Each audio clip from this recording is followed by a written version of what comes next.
আসসালামু আলাইকুম বন্ধুরা। তো আজকে বন্ধুরা তোমরা যে ভিডিওটা দেখতে চলেছো মানে এটা সত্যি এমন একটা ঘটনা যেই ঘটনার সম্মুখীন তোমরা সকলে আজকে হবে আর এরকম ধরনের ঘটনা তোমরা আজ পর্যন্ত কোনোদিন শুনোনি। এতটা ইন্টারেস্টিং একটা ঘটনা হতে চলেছে মানে আজকে। শুনলে তোমরা পুরো অবাক হয়ে যাবে যে এরকমও কোনো ঘটনা হতে পারে।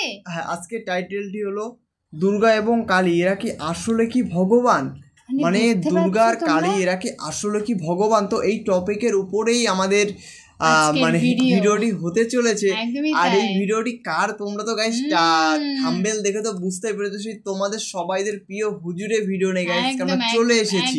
তো অবশ্যই তোমরা আমাদের চ্যানেলটাকে সাবস্ক্রাইব করো যাতে আমরা আরো নিত্য নতুন এরকম মানে অবাক করা কিছু ভিডিও নিয়ে চলে আসতে পারি। আব্দুল রহমানের হুজুরের ভিডিওগুলো গাইস সত্যি খুবই ভালো হয় আর তোমরা খুবই ভালো রেসপন্স দিচ্ছ ওনার ভিডিওগুলো। আর সত্যি ওনার ভিডিওগুলো শুনতে সত্যি আমাদেরও খুবই ভালো লাগে আর ওনার ভিডিও থেকে নতুন নতুন আমরা অনেক কিছু জানতে পারি। হ্যাঁ, আর তোমাদের কথা তো মানে আমি মানে মুখ দিয়ে যত মানে বলবো তত মনে হয় কম বলা হচ্ছে, কারণ তোমরা আমাদেরকে এত ভালোবাসা দিচ্ছ, বিশেষ করে কমেন্ট, ঠিক কি না? কমেন্ট গুলো সত্যি খুবই ভালো ভালো কমেন্ট করছো গাইস। তো প্লিজ গাইস এভাবে আমাদের পাশে থেকো। একদমই তাই। তো আমাদের মেইন ভিডিও করে ড্রেসিং বক্সে চলে আসবে, প্লিজ গাইস তোমরা চেক আউট করে নিও। তো চলো গাইস বেশি কথা না বলে আজকের ভিডিওটি শুরু করা যাক। আচ্ছা বলেন তো এই দুর্গা আর কালীর আবির্ভাব কতদিন আগে? ৩,৫০০ বছর আগে। কত বছর? ৩,৫০০ বছর আগে দুর্গা আর কালীর উদ্ভব। এর আগে ছিল না। তাইলে আমি বাবারে বললাম যে বাবা এই যে ৩,৫০০ বছর আগে দুর্গা আর কালী আসলো, দুর্গা এত সুন্দরী ছিল, এটা কে দেখছে? অবশ্যই এটা যুক্তির কথা। ৩,৫০০ বছর আগে আসছে দুর্গার আবির্ভাব ঘটেছে। ওর আগে কি ছিল? আগে আরেক খোদা ছিল কি ছিল কি না? তাহলে এখন দুর্গাকে যখন খোদা মানলামই মাইনেই নিলাম খোদা, তাই দুর্গা যে এত সুন্দর ছিল এটা কে দেখছে?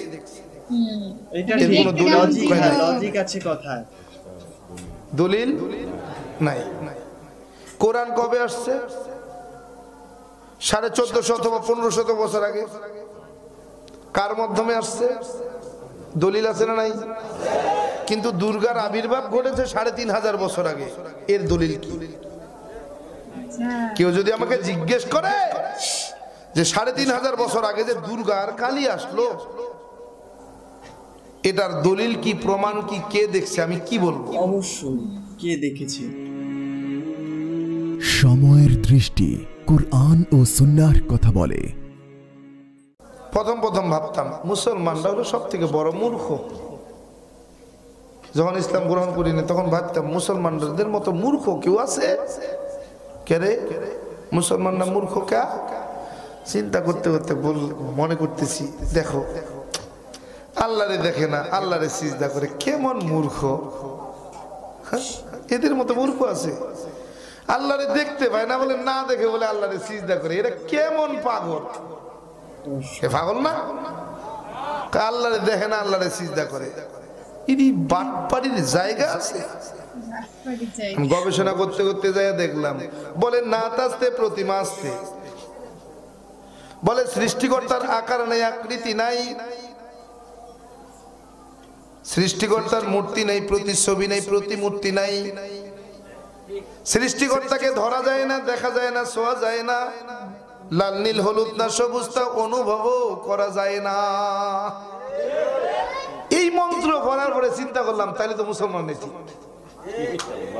কেউ তাহলে মুসলমানই ঠিক, ওরা না দেখে সিজদা করে। তো মন্ত্রও বলতেছে হিন্দু ধর্মের মধ্যেই পাওয়া যায় যে সৃষ্টিকর্তার নাকি আকার নেই, আকৃতি নেই, প্রতিছবি নেই, প্রতিমূর্তি নেই, ধরা যায় না, দেখা যায় না, ছোঁয়া যায় না, লাল নীল হলুদ না সবুজ তা বুঝাও যায় না।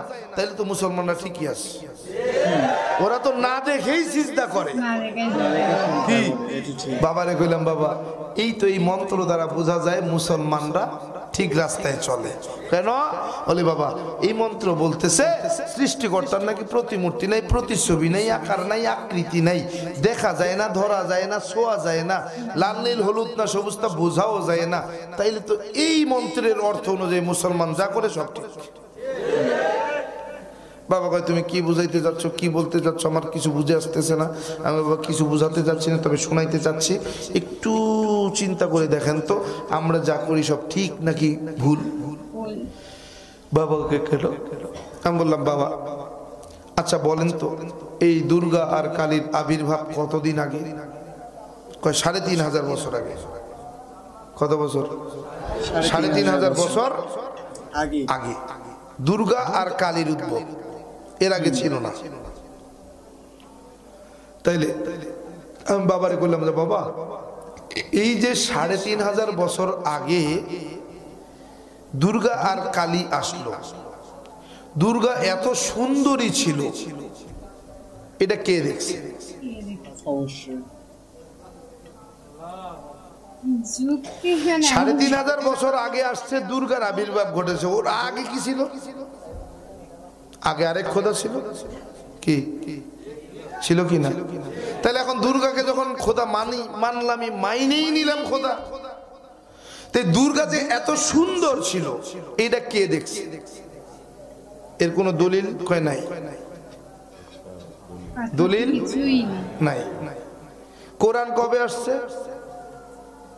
১৪৫০ অথবা ১৫০০ বছর আগে। কার মাধ্যমে আসছে?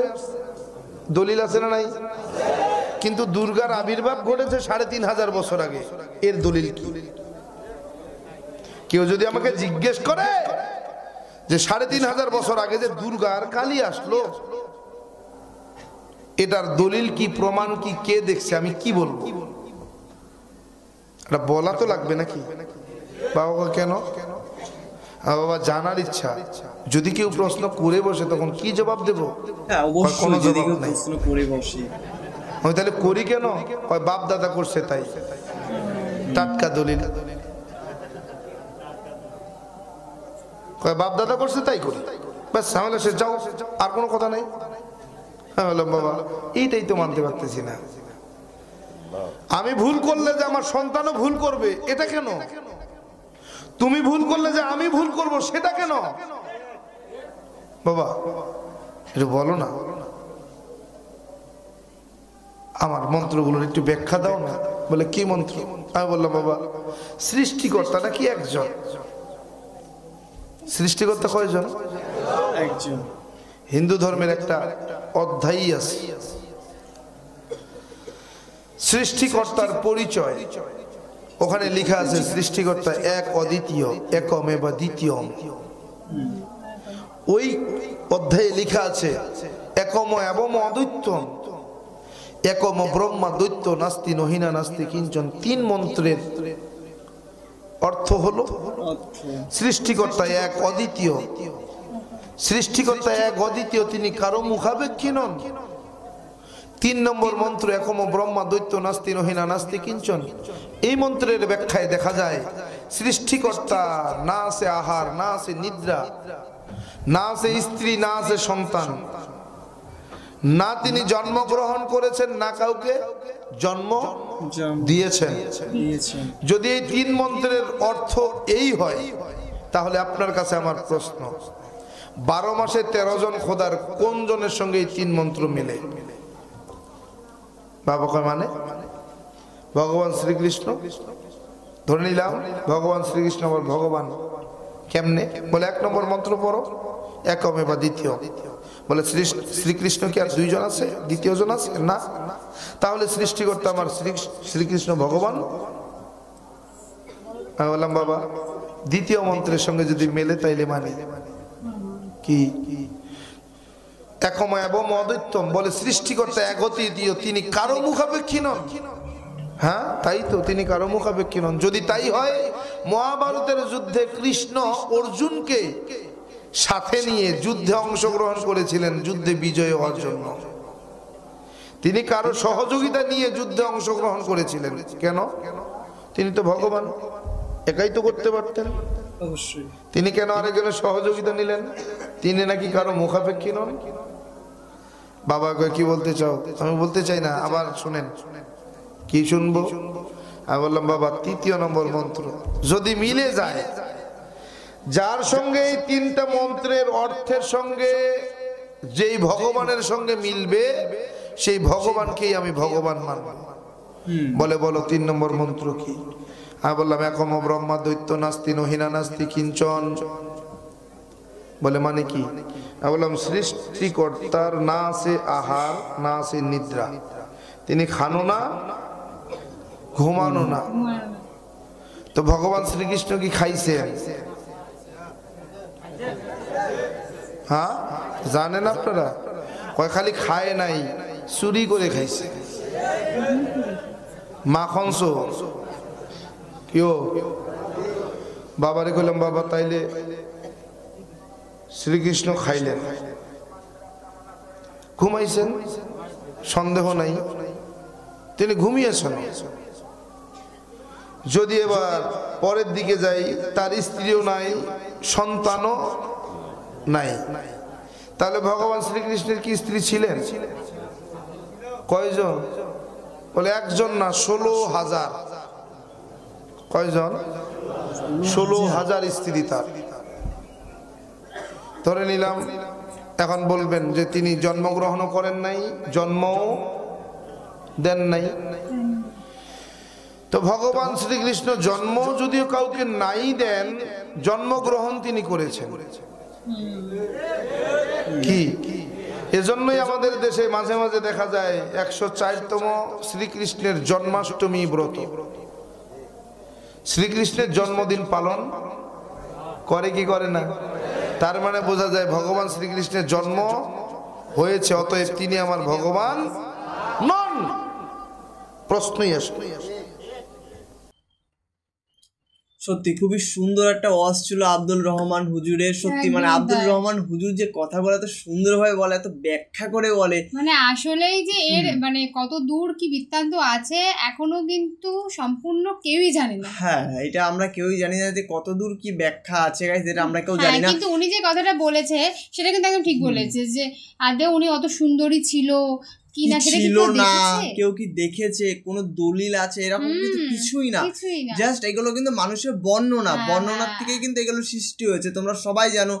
তো অবশ্যই তোমরা কমেন্টে জানাও ভিডিওটি তোমাদের কেমন লাগলো। আর আব্দুল রহমান হুজুরের ভিডিওগুলো সত্যি গাইস খুবই ভালো লাগে আমাদের। তোমাদের কেমন লাগে সেটা অবশ্যই। আর নেক্সট তোমরা আব্দুল রহমান হুজুরের কোন ভিডিও দেখতে চাও, মানে কোন ওয়াজ শুনতে চাও, তো প্লিজ গাইস তোমরা অবশ্যই কমেন্টে জানিও। আর প্লিজ তোমরা যদি ভালো ভালো কোনো ওয়াজ তোমাদের জানা থাকে আব্দুল রহমান হুজুরের, তো অবশ্যই ওয়াজের লিংক আমাদের কমেন্টে দিয়ে দেও গাইস। আমরা অবশ্যই তোমাদের মনের মতন ভিডিও নিয়ে গাইস আমরা চলে আসবো।